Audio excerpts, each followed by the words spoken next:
ፍቅር እስከ መቃብር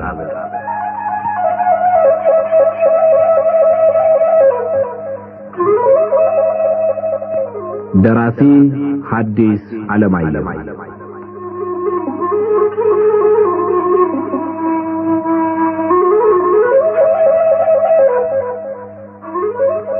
ተራኪ ወጋየሁ ንጋቱ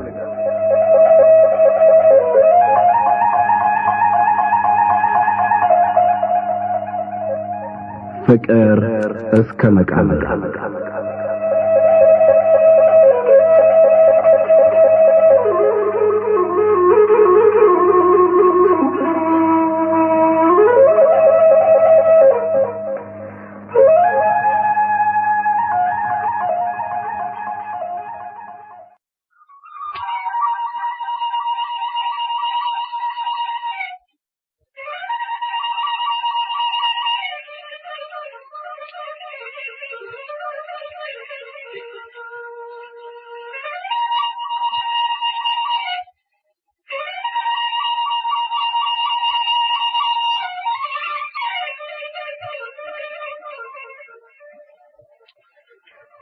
በሽተኛው ስሙን ሲሰማ የተከተሉ አይኖቹን ገለጥ አድርጎ በፊቱ የቆሙትን መነኩሴ ያየና ሰብለ አለ ጣር በሚጎትተው ድምፅ።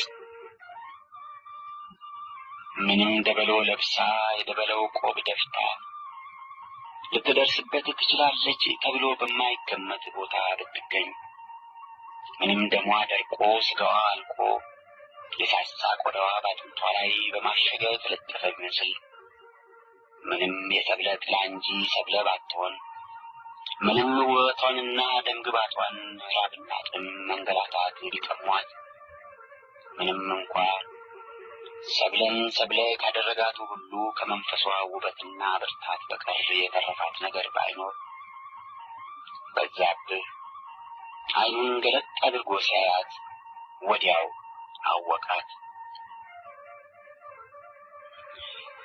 እንዲህ ላላመልጠው መከራዬን ፊት ለፊት መቅጠሙን ፈርቼ ስሰሽ ቆየሁ እንጂ አንተ መሆንህን ገና ቅድም ሰውነቴ ነግሮኛል። ከአንተና ከኔ በቀር እግዚአብሔር በሌላ እንዲህ እንደማይጨክን አውቄዋለሁ። እናንተ እግዚአብሔር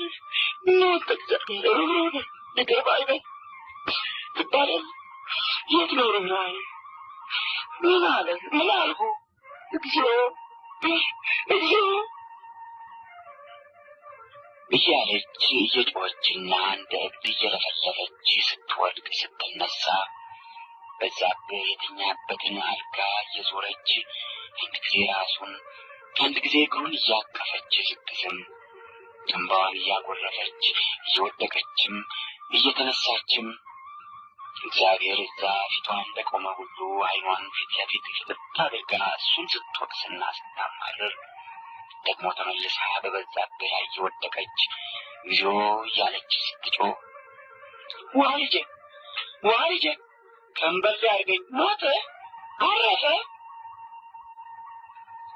አሉ ወይዘሮ የሽመቤት ከውጭ ልቅሶውን ሲሰሙ እየሮጡ ገብተው ደረታቸውን እየመቱ።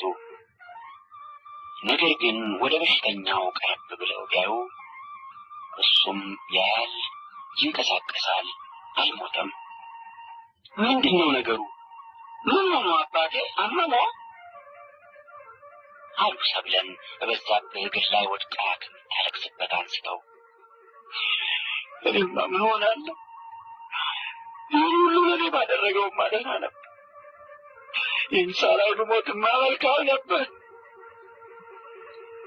ምን ሆኖ? እስኪ ንገሩኝ እባክዎ ቀና አድርጉኝ እቴ አለ በሽተኛው አቋርጦ። ወይዘሮ የሽመቤት ከጥቂት ጊዜ በፊት በእንግድነት የተቀበሏቸው መነኩሴ ቆቧቸውን ጥለው እያለቀሱ እንደ እብድ ያልተያያዘ ነገር ሲናገሩ እየተመለከቱ የሚያደርጉትን አጥተው ግራ ገብቷቸው ሳለ ከዚያ ወደ እሱ ሄደው ከተኛበት ቀና ሲያደርጉት እሱንም ሲያለቅስ አዩ። ምን ነገር ነው? ምን ጉድ ነው? አሉ በዛብህን ደግፈው አስቀምጠው። ያችን ጊዜ ወጥተው ቢመለሱ ለቤታቸው ፍጹም እንግዳ መሆናቸው ከማስገረሙም ሌላ አስፈራቸው። እባክዎ አታልቅሽ ይበሏት፣ ወዲህ ነይ ይበሏት አለ በዛብህ በደከመ ድምፅ። ማንን? ሰብለን። ምናል ይሻለው ይሆን? ይተርፍ ይሆን? ሰው እንዲሆኑ ይተርፋል፣ ሰው እንዲሆኑ ይተርፋል አለች ሰብለ ባለቤቷ በሽተኛውን ሲያነጋግሩ ቀረብ ብላ። እሱስ ያው መሰንበቻውን ሲያተኩሰው የሚቃዣውን ነው አሁንም የሚቃዥ።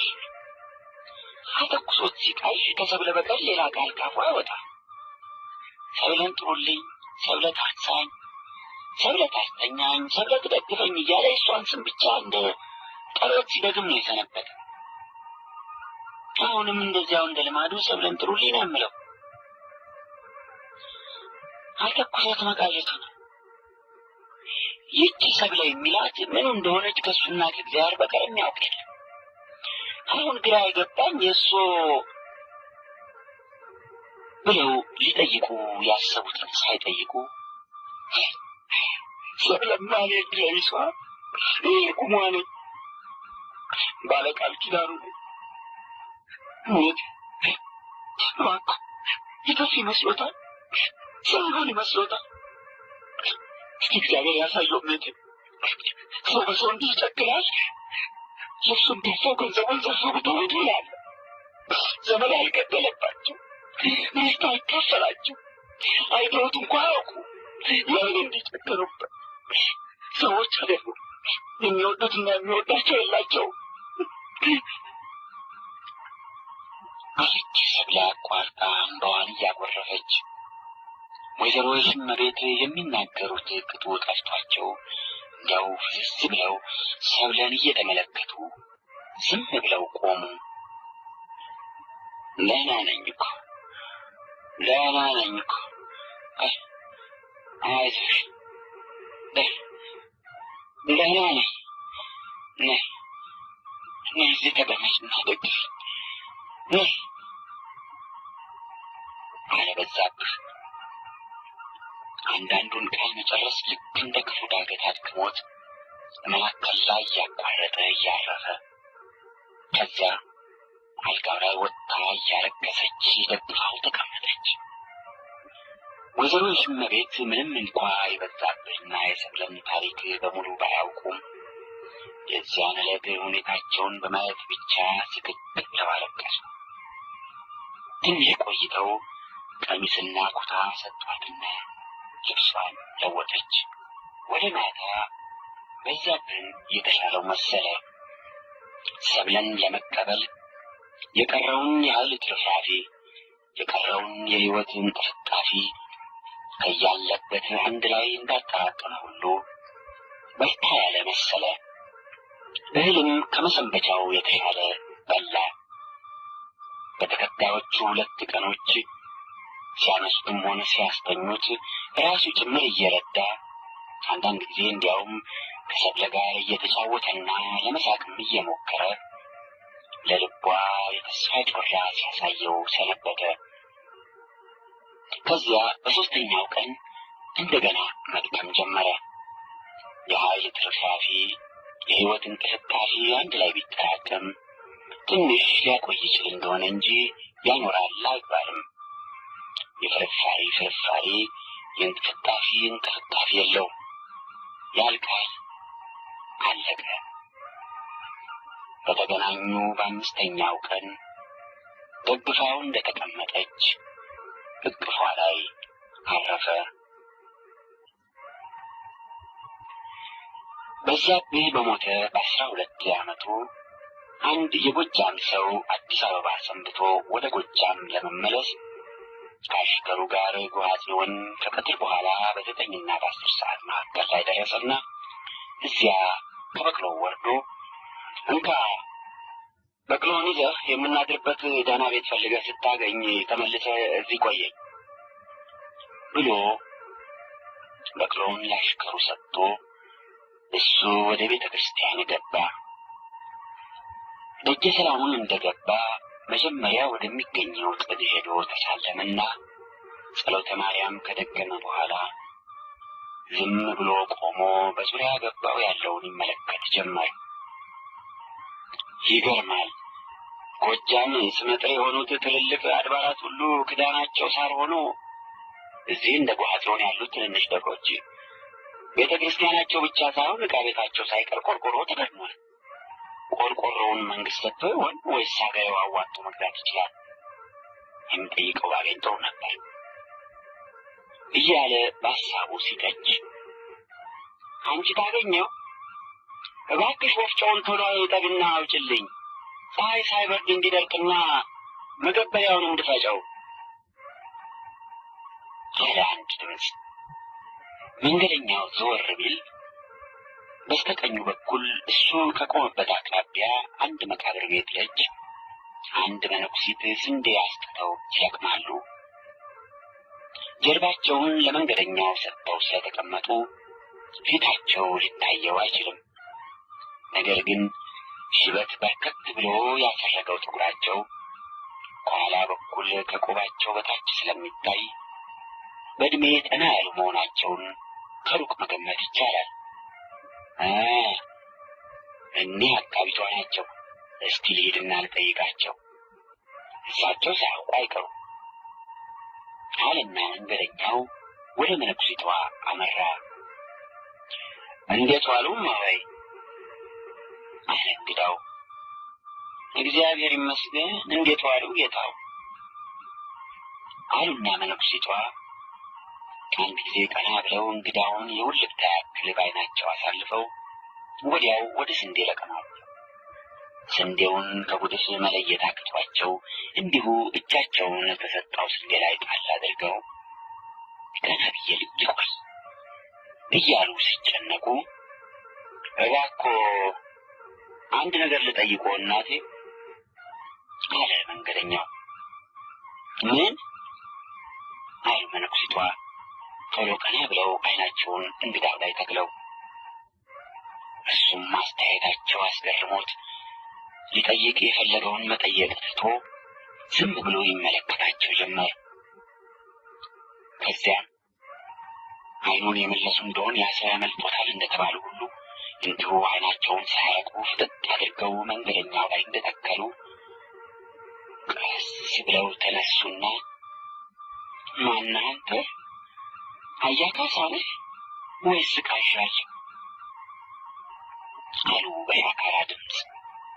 መንገደኛው ልክ መብረቅ ፊቱ እንደወደቀ ክፉ ብሎ ደንግጦ አይኖቹን በጥር አውጥቶ መነኩሲቷን እየተመለከተ ዝም ብሎ ቆመ።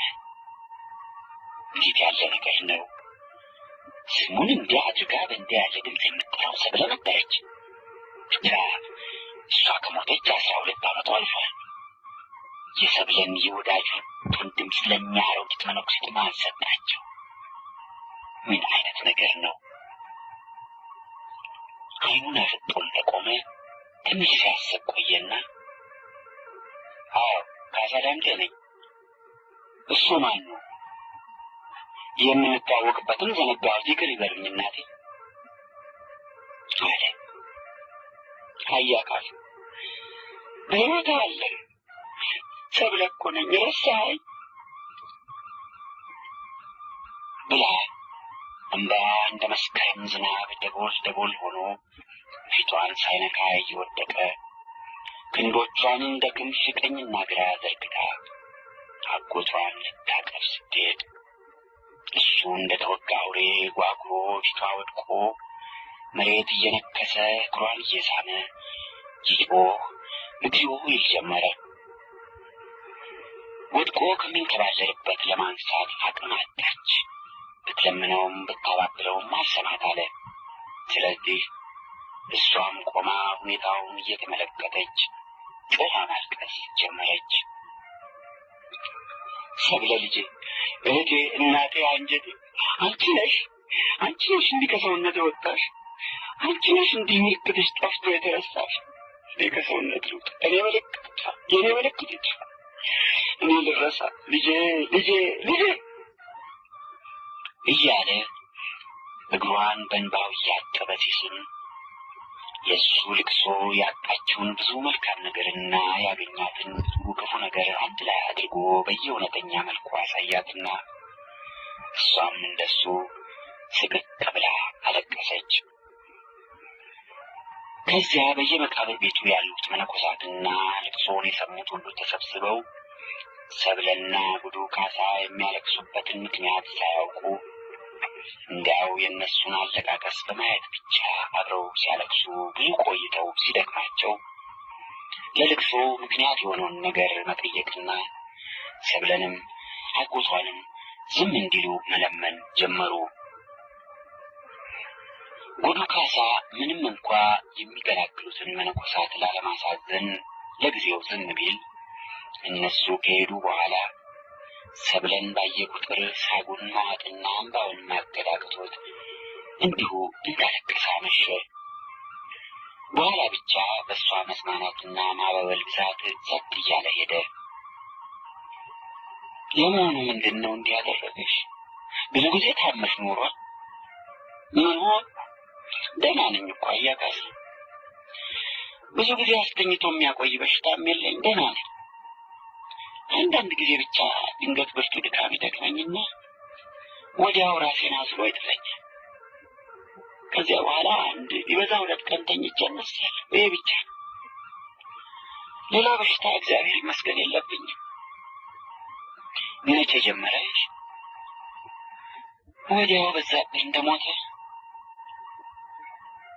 ጉዱ ካሳ የበዛብህን መሞት ሲሰማ ድምፁን ሳያሰማ አንገቱን ደፍቶ እንባውን ሲያፈስ ቆየና ተገናኝታችሁ ኖሯል አለ አንገቱን ከደፋበት ሳያቀና። አዎ፣ ለ5 ቀን ብቻ። ምን ገደለው? የአባ ሽፍታ ደብድቦት ደግሞ ቆየኝ። ከዚያ ሁለቱም አንገታቸውን ደፍተው ብዙ ሲተክዙ ከቆዩ በኋላ ለምን መነኮስሽ አለ። ቆርበን ነበር፣ ስለዚህ እሱ ሲሞት መነኮስኩ። ታሞ ደግሞ ከደረስሽ እንዴት ቆረባችሁ? ከመሞቱ በፊት 1 ቀን ቀደም ብሎ ሲቆርብ በቃል ኪዳን አጋብተው አንድ ላይ እንዲያቆርቡን ገበዙን ለምኜ አቆረቡን። ለአንቺስ ሲሆን እንዲሁ ለጊዜው ባዘንሽ ምክንያት እናስቢ። ካህናቱ ግን ደግሞ መቃብር አፋፍ የቆመ ሰው ከጤነኛ ሴት ጋር አጋብተው ማቆረባቸው የሚያስገርም ነው አለ ጉዱ ካሳ ትንሽ ሲያስብ ቆይቶ። እጅግ ደጎች ናቸው። የኔን ፈቃድ ለመፈጸም ነው እንጂ መጀመሪያ አሁን አንተ እንዳልከው ከደከመ በሽተኛ ጋር ጤነኛ ሴት አጋብተን አናቆርብም ብለው እምቢ ብለው ነበር። ነገር ግን ምንም ቢሆን መመንኮሴ የማይቀር መሆኑን ሲረዱ የፈለግኩትን አደረጉልኝ። መቼም የሆነው ሆኗል። እንደገና ወደ ኋላ ተመልሶ የሆነውን መለወጥ አይቻልም። ብቻ እንዲያው ለነገሩ ለምን መመንኮስ ፈለግሽ አለ ዘለግ ያለ ጊዜ ዝም ብሎ ሲተክዝ ከቆየ በኋላ። ምን ላድርግ? እንዴት ምን ላድርግ? ሰው ሁሉ ምን ያደርጋል? የሚወደው የሞተበት ያዝናል እንጂ አብሮ ሞቶ ያውቃል። እኔም እኮ አዘንኩ እንጂ አልሞትኩም አለች ትንሽ የቅርታ ፈገግታ ፈገግ ብላ። እንዳንቺ ላሉት መመንኮስ መሞት ነው አለ በሻከረ ድምፅ። ለመመንኮስ ያስወሰኑ 2 ምክንያቶች ናቸው አለች አንገቷን ደፍታ መሬት እያየች ስታስብ ቆየችና። ምንና ምን? አንዱን ስሙን አላውቀውም፣ ሁለተኛው ፍርሃት ነው። ፍርሃት ያልሽውን ምን እንዳስፈራሽ በኋላ ትነግሪኛለሽ። ነገር ግን ስሙን አላውቀውም ያልሽው ስሙን እንኳን የማያውቁት ነገር ለኑሮ ተስፋ አስቆርጦ እንዴት ሊያስመነኩስ ይችላል? ስሜቴ ልንገርና አንተ ስም ስጠው እስቲ። ከበዛብህ ጋር የተዋወቅንበትን ጊዜ ታስታውሳለህ? ሰው ሁሉ ትቷት ተረስታ መውደቂያ አጣች እየተባሉ ለሚያውቁኝም ለማያውቁኝም እንኳን በወሬ መሳቂያ ሆኜ አንገቴን ቀና አድርጌ ሰው ለማየት አፈር በነበረበት ጊዜ በዛን ጊዜ በዛብህ ብቻ ከልቡ የሚወደኝ መሆኑን ሲረዳ ልክ ወድቄ ከተረሳሁበት ፈልጎ ያነሳኝ ከሙታን መካከል ለይቶ ሕይወት የሰጠኝ መስሎ ተሰማኝ። ከሱ ከተለየሁ እንደገና ወድቄ ወደምረሳበት የምመለስ መሰለኝ። ከሱ በቀር ለእኔ የተፈጠረ ያለ አልመስለኝ ብሎ እሱን ፍለጋ ብሰደድ መቃብር አፋፍ ላይ ቆሞ ደረስኩበት። ይገርማል።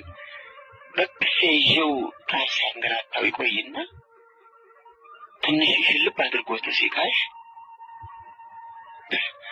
ሰብለን ለማን ትቻት ልሙት?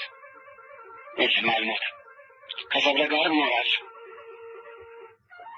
ይልና ወዲያው ሲነቃ እኔ ከሞት የማድነው ይመስል በደካማ እጁ ጥብቅ አድርጎ ይዞ አትለይኝ እባክህን እፈራለሁ ይላል። ያን ጊዜ እንኳንስ በሕይወቱ እያለ ቢሞትም ሬሳውን ትቼ መሄድ ውለታ ቢስ የሚያደርገኝ መሰለኝ። ሬሳው የሚፈራና ብቻውን ትቼው በመሄድ የሚታዘበኝ የሚወቅሰኝ መስሎ ተሰማኝ። ስለዚህ በሄደበት እስክከተለው ድረስ ምንኩሼ በሬሳው አጠገብ እንድኖር ቆረጥኩ። ሁለተኛው ፍርሃት ነው ያልኩ አባባንና እማማን በእጄም ባልገድላቸው ገዳያቸው እኔ በመሆኔ በእግዚአብሔር ፊት ወንጀለኛ ሆኜ መታየቴ የማይጠረጠር ነውና መንኩሼ እሱን ካላገለገልኩ ምሕረት አላገኝም ብዬ አመንኩ። ለአባትሽና ለእናትሽ ገዳያቸው የገዛ ከንቱነታቸው ነው እንጂ አንቺ አይደለሽም። ስለ በዛብህ ለነገርሽኝ ግን የምሰጠው ስምም መልስም የለኝም አለ ጉዱ ካሳ እምባው በግራ ቀኝ ጉንጮቹ እየወረደ። እባክህ አታልቅስ አያ ካሳ፣ እኔ እኮ ደስ ብሎኝ ነው የምኖር። አንተ ተለወጥሽ ሌላ ሆንሽ አልከኝ እንጂ ለእኔ መለወጤ በጭራሽ አይታወቀኝ። አየህ በዛብህን ምንም ቢሆን በቀን በቀን አንድ ጊዜ አውጥቼ ምኝታውን ተርጌ ሰራተኛው ውዬ አላውቅም። ታዲያ በየቀኑ ሳየው በሕይወቱ ያለና አብረን የምንኖር እየመሰለኝ ደስ ብሎኝ እኖራለሁ። እንዴት አለ ጉዱ ካሳ ግራ ገባውና በዛብህን ላሳየህ። ጉዱ ካሳ የሰብለን ጤንነት ተጠራጥሮ መልስ ሳይሰጥ እንዲሁ ትኩር አድርጎ ይመለከታት ጀመር። ከዚያም ተነስታ ወፍራም ጧፍ አበራችና ተቀምጠው ሲነጋገሩ ካመሹበት መደብ አንጻር አንድ የአበባ ምንጣፍ የለበሰ የሳንቃ ክዳን ከፈት አድርጋ ይኸውልህ አለች። መቃብሩ ከውስጥ በድንጋይ ተገንብቶ ከተለሰነ በኋላ ወለሉም ሕንፃውም ጥሩ ሆኖ በአመድ ተለቅልቆ ተጠንቅቆ የያዙት ቤት እንጂ የመቃብር ጉድጓድ አይመስልም። እዚያ ውስጥ አንድ ንጹሕ ሸማ የለበሰ ሳጥን በቀኝ፣ አንድ ያልለበሰ ሳጥን በግራ ሆነው ይታያሉ። ጉድጓዱ ግን ሌላ ሳጥንም ሊያስቀምጥ የሚችል ሰፊ ነው። ሸማ የለበሰው በዛብህ ነው አለች ሰብለ። ያለበሰውስ? ያለበሰውማ እስቲ ገምት አለች ፈገግ ብላ። የማን ነው? መገመት አቃተህ? የእኔ ነው። ጉዱ ካሳ ስቅቅ ብሎ ያለቅስ ጀመር። አታልቅስ እንጂ እንድታለቅስ እኮ አይደለም በዛብህን ያሳየሁ። አንድ ነገር ልለምንሽ ሰብለ አለ አይኖቹንም አፍንጫውንም ኩታውን ነጥሎ በጫፉ እየተራረገ። ሰብለ አልባልም እማ ሆይ። እሺ እማ ሆይ፣ እዚህ አብሬያችሁ ልሁን። ቦታው ሰፊ ነው፣ ይበቃል። ሀገሬ ትተህ? ሀገሬን የሀገሬ ሰው ካስለቀቀኝ ብዙ ጊዜ ነው። እንቆጣም ከሞተች 3 ዓመት ሆኗታል። እንግዲህ አስገና ሀሳብ ነው። አለች አንገቷን ደፍታ ከቆየችበት ቀና አድርጋ። እንባ በሞሉ አይኖቿ አጎቷን እየተመለከተች እሱም እንደሷ በመከራ የኖረ መሆኑን ታሰባትና ጉዱ ካሳና ሰብለ በተገናኙ በ15ኛው ቀን የልብ በሽታ ተነሳባትና እንደ ልማዷ ወደቀች። ነገር ግን ዳግም አልተነሳችም። ጉዱ ካሳ ከባሏ አጠገብ አስተኛት። በ3ኛ ዓመቱ እሱም ከነሱ ጋር ተጨመረ።